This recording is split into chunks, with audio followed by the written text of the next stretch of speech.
ہماری دادی ہمیں بتایا کرتی تھیں سہارنپور میں، بتاتی تو کراچی میں تھیں، یعنی واقعہ سہارنپور کا تھا لوگ اس پہ کلپ بنا لیں گے کہ اچھا یہ سہارنپور کے واقعات بیان، سہارنپور تو کبھی گئے نہیں ہم.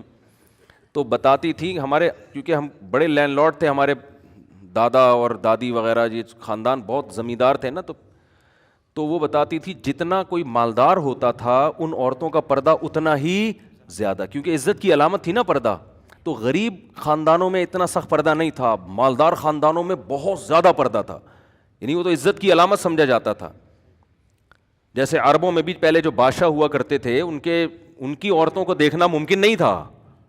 اب کیا ہو رہا ہے کہ وہ اب جیسے جیسے لبرلزم آ رہا ہے تو وہ جتنے اونچے خاندان کی عورت ہوگی اتنا ہی کپڑے اس کے جسم پہ کم ہوں گے، یعنی یہ علامت سمجھی گئی. پراپر ڈریس ہے اس کا مطلب یہ کہیں بیچاری اورنگی ٹاؤن میں رہتی ہے پورے کپڑے پہنے میں، اور اگر جتنے کپڑے کم ہوتے چلے جائیں گے سمجھ لو کہ بہت 1000 گز کا بنگلہ تو کم از کم ہے.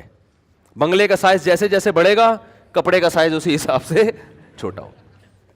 اور کمال کی بات یہ کہ ان اکثر مالدار خواتین کے لباس پہ پیسہ بہت لگتا ہے، لباس نہیں لگتا. کمال کی بات ہے یار، یہ لباس پہ پیسہ لگ رہا ہے مگر لباس پہ لباس نہیں لگ رہا. پتہ نہیں کس چیز پہ پیسہ لگ رہا ہے پھر. یعنی ان کے کپڑے بہت مہنگے ہوتے ہیں لیکن کپڑے نہیں ہوتے اس میں. تو یہ عجیب عجیب چیزیں مارکیٹ میں آ رہی ہیں. تو خیر کیا کہہ رہا تھا میں، دیکھو ہاں، تو ہماری دادی بتایا کرتی تھیں سہارنپور میں کہ ہم جب کہیں سفر پہ جایا کرتے تھے نا تو وہی ڈولی لائی جاتی تھی. ڈولی بہت پرانا واقعہ، میری دادی کی بہت عمر تھی ماشاءاللہ، اب تو انتقال ہو گیا، اللہ مغفرت فرمائے، بڑی لمبی عمر تھی. تو وہ بتاتی تھی کہ ڈولی کے اندر ہم لوگ بیٹھا کرتے تھے جا کے، پھر ملازم اس ڈولی کو اٹھاتے تھے. یعنی اس کا بھی اہتمام ہوتا تھا کہ عورت کے برقعے پہ بھی نظر نہ پڑے. اور وہ تو شاید آپ کہیں یہ تو بہت زیادہ مبالغہ ہو گیا، وہ کہتے ہم جب گھر سے نکلتے تھے نا تو دونوں طرف سے گھر پہ چادر لگائی جاتی تھی، یعنی گھر کے اس طرف بھی چادر اور اس طرف بھی چادر. یہ بڑی عورتوں کے یہ ٹھاٹ ہوا کرتے تھے کہ جی ہمارے برقعے پہ بھی نظر نہیں پڑے گی کسی کی.